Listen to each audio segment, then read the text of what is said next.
À Clamart, près de Paris, Julie continue son stage dans la clinique vétérinaire de Xavier et pour le moment, celui-ci trouve qu'elle est un peu trop discrète dans son travail. Elle va avoir l'occasion de faire ses preuves cet après-midi. Xavier va lui demander de l'assister pour l'opération de ce petit chien.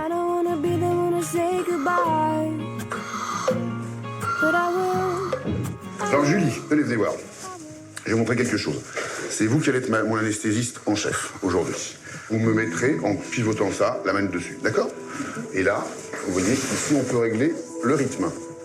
Quand je suis arrivée dans le bloc opératoire, je m'attendais pas à ce qu'il me fasse participer à l'assister en fait. Donc du coup, quand il m'a dit Julie tourne mais sur 2,5, je me suis dit d'accord, ok, mais je me suis un peu sentie pas mal, mais je m'attendais pas à ce qu'il me demande ça. Je préfère pendant ces 15 jours voir si elle ne fait pas qu'observer, si on lui demande quelque chose, elle est capable de le faire. Parce que sinon, vous avez signé pour 2 ans. Et surveiller l'anesthésie d'un animal, ça ne rigole pas. Il faut être vigilant sur le rythme cardiaque. Le chien ne doit évidemment pas se réveiller, mais il faut également s'assurer qu'il ne réagisse pas mal à l'anesthésie. Julie, vous mettez ce chien sur 3 en anesthésie gazeuse. Il doit être sur 4,5 actuellement, je pense, c'est ça? C'est ça? Vous devez parler à haute et intelligible voix, comme dans un sous-marin. Tout le monde doit s'entendre, on ne marmonne pas dans un bloc chirurgical. À peine l'opération terminée, Xavier va être sollicité sur un autre cas. Cette dame vient d'arriver en urgence à la clinique, convaincue d'avoir empoisonné son chien avec du fromage périmé. Il a vomi 1 à 2 fois par jour depuis samedi, donc vous allez m'expliquer. J'ose rien dire. On met des mois à récupérer votre chien et vous me l'empoisonnez en 1 fois. Voilà, je vois bien votre tête. On va la récupérer.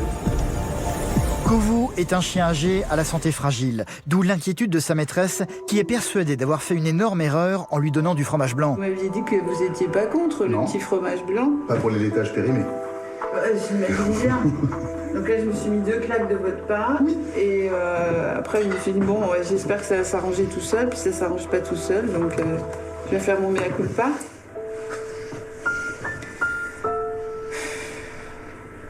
Tu viens de voir, bébé. Pour le moment, Xavier n'est pas du tout sûr que l'empoisonnement est le bon diagnostic. Je préférerais lui faire une petite prise de sang. Si ça vous dérange pas. J'ai toujours dit ça. En fait, le problème est le suivant. S'il s'agit d'une simple intolérance, un peu gastrite, etc., c'est pas bien méchant. Mais en revanche, il peut faire une pancréatite là-dessus. Et c'est ça, c'est uniquement ça que je veux éliminer comme hypothèse. Oula. Tu es bien, mon loulou. Très bien, mon coco. Parfait. Pouf, pouf, pouf. T'inquiète pas, mon petit tout. C'est comme d'habitude. C'est une petite piqûre. C'est pour savoir si tu es pas vraiment trop malade. Allez. Il y va quand il sent. Et très bien, mon gars. L'analyse de sang va se faire très rapidement. Kovu est-il très malade ou a-t-il juste une banale intoxication alimentaire? C'est la question qui taraude sa maîtresse depuis des heures maintenant.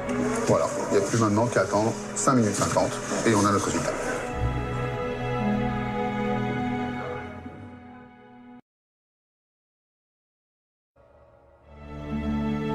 En région parisienne, dans sa clinique vétérinaire, Xavier est confronté à un cas un peu compliqué. Cette dame vient d'amener son chien très malade qui semble avoir été intoxiqué par du fromage périmé.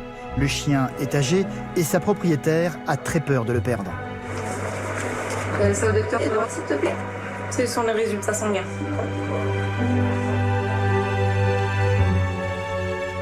Quelques minutes plus tard, le verdict va enfin tomber et les nouvelles vont être très bonnes. Très bonne nouvelle, j'ai pas de pancréatite. Donc on va traiter ça comme un vomissement bébête tout simple, ok?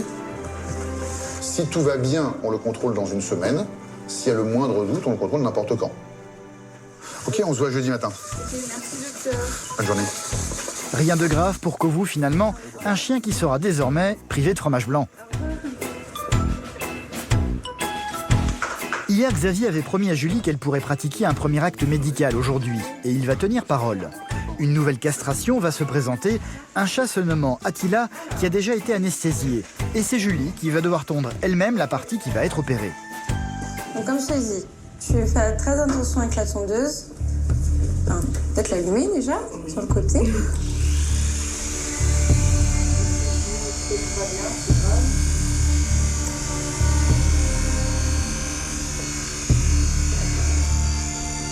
Surveillé de près par Xavier. Pas trembler, mais il s'agit d'une peau excessivement fragile, demoiselle. Ne plaisante pas avec cette peau-là.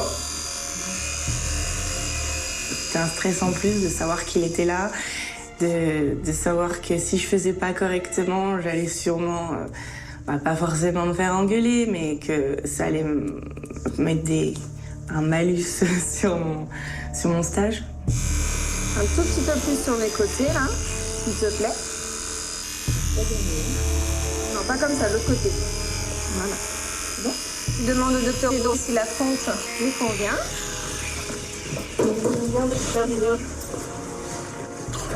Quelle présentation. Remarquable. Allez. Une épreuve manifestement réussie pour Julie. Elle est loin d'avoir fini son stage de 2 semaines, mais Xavier s'est déjà fait une idée sur elle. C'est une jeune fille réservée, mais qui ne semble pas avoir froid aux yeux. Et ça, c'est quelque chose qu'il apprécie. Avant de lui dire ce qu'il pense d'elle, il va tout de même lui poser quelques questions. Les mains, ça se lave. Julie, je voulais juste, parce que ça fait maintenant quelques jours que vous êtes là, vous demander ce que vous pensez de la clinique, des personnes qui bossent avec vous. Ça se passe plutôt bien? Ça se passe très bien. Ça se passe bien? Ils sont gentils avec vous? Bon, il va falloir peut-être que vous soyez un peu moins, comment dire, timide, un peu plus souriante. Non pas que vous ne soyez pas souriante, mais on vous sent figé. C'est normal, c'est de votre âge. Si vous voulez, c'est pas du tout une critique. Votre aisance viendra un peu plus tard. Encore quelques jours à travailler ensemble, mais a priori, c'est quelque chose qui semble, on va dire, bien parti, favorable. Ok? Voilà, moi, je suis absolument ravi de vous, puis on se voit demain. À demain. Même s'il est content de moi, il me reste 1 semaine pour faire mes preuves encore. Ça va pas être facile, mais je pense que je vais y arriver. J'ai vraiment envie de travailler avec cette équipe-là parce qu'ils sont vraiment formidables et j'ai envie de faire ce métier depuis toujours. Donc je vais donner mon maximum pour pouvoir intégrer leur équipe et en espérant qu'ils me prennent. Le stage de Julie est très bien engagé. Xavier a très envie de la garder à l'avenir dans sa clinique. C'est pas si anodin que ça de tenir le choc sur les odeurs, sur le ventre ouvert, etc. Alors, je suis content d'elle, hein. Vraiment, je suis content d'elle. Je peux pas trop lui dire parce qu'elle a encore quelques jours à rester ici, mais j'ai une conviction intime, c'est qu'on va la garder. Voilà. Et j'ai pas envie de lui dire tout de suite. Je lui laisse faire miroiter, mais il faut qu'elle fasse quelques efforts encore.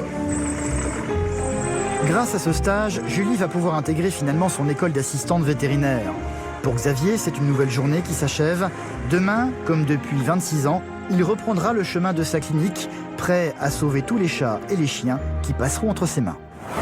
Depuis notre tournage, Julie a fini son stage d'observation et Xavier a décidé de la prendre dans sa clinique pour 2 ans, le temps de la former.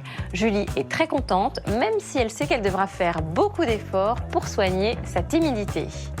De son côté, Stéphanie a repris son quotidien d'assistante maternelle. Être la 2e meilleure nanny de France lui a permis de prendre la mesure du chemin qu'elle a parcouru depuis ses débuts. Aujourd'hui, elle envisage de devenir formatrice pour aider les assistantes maternelles à développer des activités créatives pour les enfants. Voilà, ce numéro de C'est ma vie